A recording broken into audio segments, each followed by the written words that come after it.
বিশ্বকাপের ফাইনালে শেষবারের মতো বাঁশি বাজিয়েছিলেন তিনি, আর ঠিক এক সপ্তাহ পরেই জানিয়ে দিলেন বিদায়ের ঘোষণা। দীর্ঘ 14 বছরের আন্তর্জাতিক রেফারিং ক্যারিয়ারের ইতি টানলেন স্লোভানিয়ার তারকা রেফারি স্লাভকো বিঞ্চিচ। এক বিবৃতিতে তার অবসরের বিষয়টি নিশ্চিত করেছে স্লোভানিয়ান ফুটবল ফেডারেশন।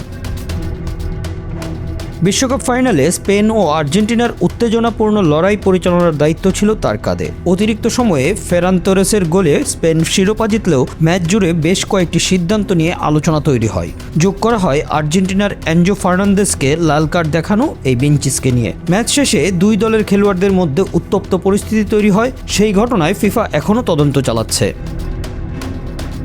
তবে ফেডারেশন জানিয়েছে, সমালোচনার কারণে নয়, বিঞ্চিচের অবসরের সিদ্ধান্ত ছিল আগেই পরিকল্পিত। চলতি মৌসুমকেই তিনি নিজের বিদায়ী মৌসুম হিসেবে বেছে নিয়েছিলেন।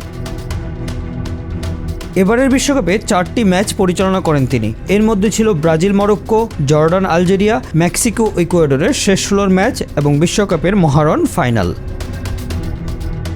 রেফারিং ক্যারিয়ারে বিঞ্চিচের ঝুলিতে রয়েছে একের পর এক বড় ম্যাচ। 2024 সালের ওয়েফা চ্যাম্পিয়ন্স লিগ ফাইনাল, 2022 সালের ইউরোপা লিগ ফাইনাল, ইউরো চ্যাম্পিয়নশিপের গুরুত্বপূর্ণ ম্যাচ, এমনকি 2022 সালের কাতার বিশ্বকাপে আর্জেন্টিনার বিপক্ষে সৌদি আরবের ঐতিহাসিক জয়ের ম্যাচেও পরিচালনা করেছিলেন তিনি।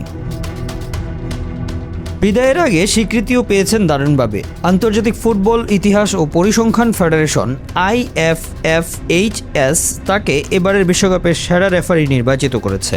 এছাড়া ইতালিয়ান রেফারিদের সংগঠন তাকে দিয়েছে মর্যাদাপূর্ণ জুলিও কাম্পানাতি পুরস্কার।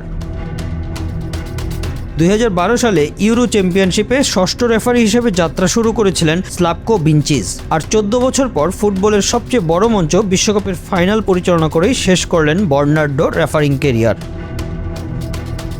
উৎপল দাস, বাংলা অ্যাফেয়ার্স।